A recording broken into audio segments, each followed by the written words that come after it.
Dear students, I am Mamta Jain, lecturer electronics from Government Polytechnic College, Chittorgarh. आज हम 8085 microprocessor में logical instructions पढ़ेंगे। 8085 microprocessor various logical operations perform कर सकता है, जैसे एंड ऑपरेशन, और operation, XOR operation, rotate operation, compare operation और कॉम्प्लीमेंट ऑपरेशन। ये जो सारे लॉजिकल ऑपरेशंस हैं ये एक्यूमुलेटर के कंटेंट के रिलेशन में परफॉर्म की जाती हैं। अब सबसे पहले हम देखते हैं एंड, और एक्सॉर ऑपरेशन। किसी भी 8 बिट डेटा को या किसी भी रजिस्टर के कंटेंट को या किसी भी मेमोरी लोकेशन के कंटेंट को एक्यूमुलेटर के कंटेंट के साथ लॉजिक एंड ऑपरेशन, लॉजिक और operation, logic XOR operation perform की जा सकती हैं। इस ऑपरेशन का जो रिजल्ट है वो एक्यूमुलेटर में ही स्टोर होता है। देन रोटेट ऑपरेशन, एक्यूमुलेटर की किसी भी बिट को या तो लेफ्ट या फिर राइट शिफ्ट किया जा सकता है उसकी नेक्स्ट पोजीशन पर। देन कंपेयर इंस्ट्रक्शन, किसी भी 8 बिट डेटा को या फिर किसी भी रजिस्टर के कंटेंट को या फिर किसी भी मेमोरी लोकेशन के कंटेंट को एक्यूमुलेटर के कंटेंट के साथ कंपेयर किया जा सकता है।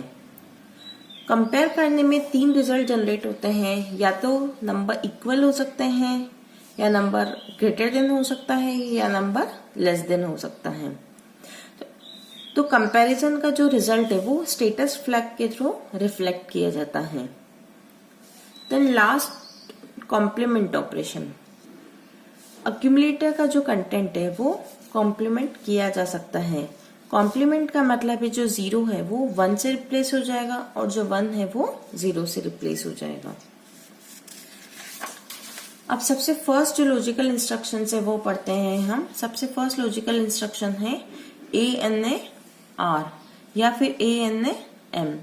ANA का मतलब है लॉजिकल एंड विथ एक्यूमुलेटर। ये एक 1 बाइट इंस्ट्रक्शन है क्योंकि इस इंस्ट्रक्शन में जो ऑपरेंड है वो स्पेसिफाइड है। यह इंस्ट्रक्शन एक्यूमुलेटर के कंटेंट और आर रजिस्टर के कंटेंट के बीच में लॉजिकल एंड ऑपरेशन परफॉर्म करती है। आर यहाँ पर कोई भी 8 बिट का रजिस्टर हो सकता है, जैसे A, B, C, D, E, H and L। इस इंस्ट्रक्शन का जो रिजल्ट है वो एक्यूमुलेटर में ही स्टोर होता है। इस इंस्ट्रक्शन में ऑपरेंड को इस तरह से भी लिख सकते हैं ANA-M। M यहाँ पर एक मेमोरी लोकेशन है जिसका एड्रेस HL रजिस्टर पेयर के कंटेंट के द्वारा स्पेसिफाई किया जाता है। यह इंस्ट्रक्शन M मेमोरी लोकेशन पर जो भी कंटेंट है उस कंटेंट के बीच में और एक्यूमुलेटर के बीच में लॉजिकल एंड ऑपरेशन परफॉर्म करती है। इस इंस्ट्रक्शन के रिजल्ट के according sign flag, zero flag और पैरिटी फ्लैग जो है वो मॉडिफाइड हो जाएंगे, बट जो कैरी फ्लैग है वो रीसेट होगा और जो ऑक्सिलरी कैरी फ्लैग है वो सेट होगा। अब इस इंस्ट्रक्शन के एग्जांपल देखिए। ANA-A, यह इंस्ट्रक्शन एक्यूमुलेटर के कंटेंट और एक्यूमुलेटर के कंटेंट के बीच में लॉजिकल एंड ऑपरेशन परफॉर्म करती है। देन ANA-B, यह इंस्ट्रक्शन B रजिस्टर और एक्यूमुलेटर के कंटेंट के बीच में लॉजिकल एंड ऑपरेशन परफॉर्म करती है। इसी तरह से ANA-C, ANA-D, ANA-E, ANA-H and ANA-L and then ANA-M। M यहाँ पर एक मेमोरी लोकेशन है, उस पे जो 8 बिट का कंटेंट है वह कंटेंट और एक्यूमुलेटर के कंटेंट के बीच में लॉजिकल एंड ऑपरेशन परफॉर्म हो जाएगा।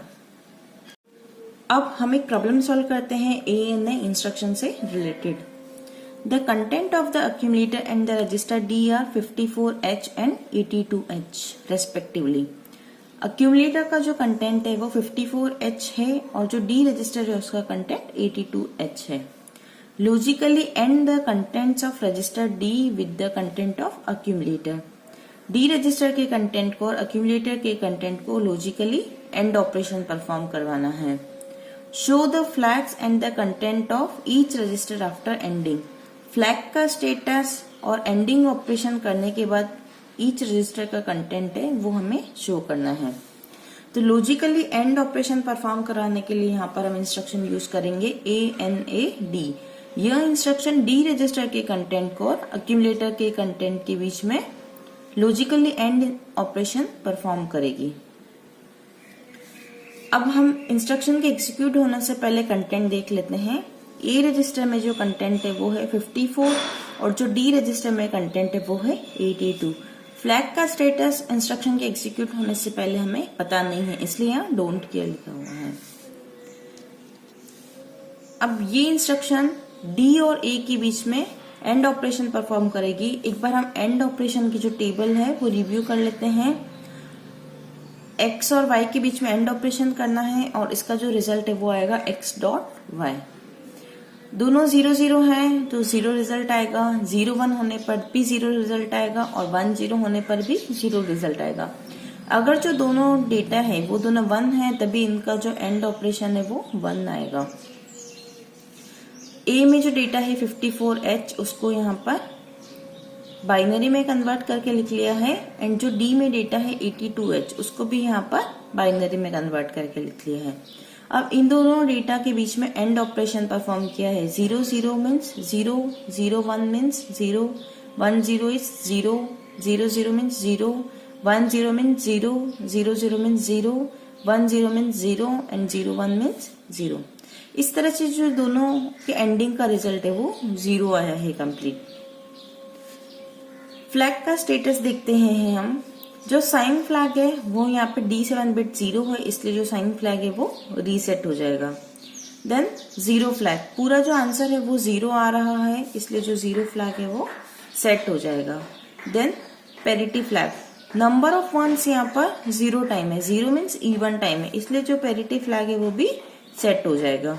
देन ऑक्सिलरी कैरी जो फ्लैग है वो इस इंस्ट्रक्शन के कारण सेट हो जाता है और जो कैरी फ्लैग है वो इस इंस्ट्रक्शन के कारण रीसेट हो जाता है। अब हम रजिस्टर के स्टेटस देखते हैं कि इंस्ट्रक्शन के एग्जीक्यूशन के बाद इनमें क्या चेंजेस आते हैं। तो जो अक्यूमुलेटर है उसमें जो इन दोनों के एंडिंग का जो रिजल्ट है वो स्टोर हो जाएगा। इन दोनों के एंडिंग का रिजल्ट है यहाँ पर 0 0, तो अक्यूमुलेटर में 0 0 स्टोर हो जाएगा। बट जो डी रजिस्टर है उसमें 82 था इंस्ट्रक्शन के एग्जीक्यूट होने से पहले और बाद में भी 82 ही रहेगा। फ्लैग का स्टेटस इंस्ट्रक्शन के रिजल्ट के अकॉर्डिंग चेंज हो जाएगा। नेक्स्ट इंस्ट्रक्शन पढ़ते हैं हम ANI 8-bit data. ANI means logical and immediate with accumulator. यह एक 2 बाइट की इंस्ट्रक्शन है क्योंकि इस इंस्ट्रक्शन में जो है वो ऑपरेंड स्पेसिफाइड नहीं है बल्कि जो ऑपरेंड है उसकी जगह 8 बिट का डेटा है। तो फर्स्ट बाइट ANI की हो जाएगी और जो सेकेंड बाइट होगी वो इस 8 बिट डेटा की हो जाएगी। यह इंस्ट्रक्शन इस 8 बिट डेटा और अक्यूमुलेटर के कंटेंट के बीच में लॉजिकल एंड ऑपरेशन परफॉर्म करती है। लॉजिकल एंड ऑपरेशन का जो रिजल्ट है वो अक्यूमुलेटर में ही स्टोर होगा। यह इंस्ट्रक्शन साइन फ्लैग, 0 फ्लैग और पैरिटी फ्लैग को रिजल्ट के अकॉर्डिंग मॉडिफाइड कर देती है। कैरी फ्लैग जो है वो रीसेट हो जाता है एंड जो ऑक्सिलरी कैरी फ्लैग है वो सेट हो जाएगा। एग्जाम्पल देखते हैं हम अब ANI इंस्ट्रक्शन का। ANI 86H, ये जो 86H जो 8 बिट का डेटा है इस डेटा और अक्यूमुलेटर के कंटेंट के बीच में लॉजिकल एंड ऑपरेशन परफॉर्म हो जाएगा। अब हम एक प्रॉब्लम सॉल्व करते हैं। And data byte 97H with the contents of the accumulator which contents A3H। Accumulator का जो कंटेंट है वो A3H है। इस कंटेंट को 97H डेटा बाइट के साथ लॉजिकल एंड ऑपरेशन परफॉर्म करवानी है। तो इसके लिए इंस्ट्रक्शन यूज करेंगे ANI 97H। यह इंस्ट्रक्शन 97H डेटा बाइट को अक्यूमुलेटर के कंटेंट के साथ लॉजिकल एंड ऑपरेशन परफॉर्म करवाएगी। तो इंस्ट्रक्शन के एग्जीक्यूट होने से पहले अक्यूमुलेटर का जो कंटेंट है वो है A3H। अब यहाँ देखिए अक्यूमुलेटर का जो कंटेंट है A3H उसको यहाँ पर बाइनरी में कन्वर्ट करके लिख लिया है। A मीन्स हो गया 10 और 10 का रिप्रेजेंटेशन है 1010। देन 3 इन हेक्सा, उसका रिप्रेजेंटेशन है बाइनरी में 0011। डेटा है 97H, इसको भी बाइनरी में रिप्रेजेंट किया है। 9 मीन्स 1001 एंड 7 मीन्स 0111। अब इन दोनों डेटा के बीच में लॉजिकल एंड ऑपरेशन परफॉर्म करनी है। 1 means 1, 1 1 means 1, 0 1 means 0, 0 0 means 0, 0 1 means 0, 1 0 means 0, 0 0 means 0, 1 1 means 1। इस तरह से ये जो रिजल्ट जनरेट हो गया है इसको वापस से हम हेक्सा में कन्वर्ट कर लेंगे। तो हेक्सा में कन्वर्ट करने के लिए यहाँ पर 4 4 की पेयरिंग की है। 1 0 0 0 मीन्स 8 एंड 0 0 1 1 मीन्स 3। अब इस रिजल्ट के अकॉर्डिंग जो फ्लैग्स का जो स्टेटस है वो मॉडिफाइड हो जाएगा। तो हम यहाँ पर फ्लैग का स्टेटस देखते हैं। सबसे पहले साइन फ्लैग, यहाँ पर D7 बिट जो है वो 1 है, इसलिए जो साइन फ्लैग है वो सेट हो जाएगा। देन 0 फ्लैग, आंसर है वो पूरा 0 नहीं है, इसलिए जो 0 फ्लैग है वो रीसेट हो जाएगा। Then parity flag, parity flag के लिए हम नंबर ऑफ वंस को काउंट कर लेते हैं। 1 2 3, नंबर ऑफ वंस 3 टाइम्स है मीन्स ऑड टाइम्स है, इसलिए जो पैरिटी फ्लैग है वो रीसेट हो जाएगा। Then auxiliary carry flag, auxiliary carry flag इस इंस्ट्रक्शन में सेट हो जाता है और जो कैरी फ्लैग है वो इस इंस्ट्रक्शन में रीसेट हो जाता है। ये दोनों जो फ्लैग है वो रिजल्ट के ऊपर डिपेंड नहीं करते हैं। इंस्ट्रक्शन के एग्जीक्यूट होने के बाद जो अक्यूमुलेटर है उसमें ये रिजल्ट स्टोर हो जाएगा, तो अक्यूमुलेटर में 83 स्टोर हो जाएगा और जो फ्लैग का स्टेटस है वो इस रिजल्ट के अकॉर्डिंग मॉडिफाइड हुआ है वो यहाँ पर स्टोर हो जाएगा। नेक्स्ट लेक्चर में हम लॉजिकल इंस्ट्रक्शंस में और ऑपरेशन और एक्सोर ऑपरेशन परफॉर्म करने वाली इंस्ट्रक्शंस पढ़ेंगे। Thank you.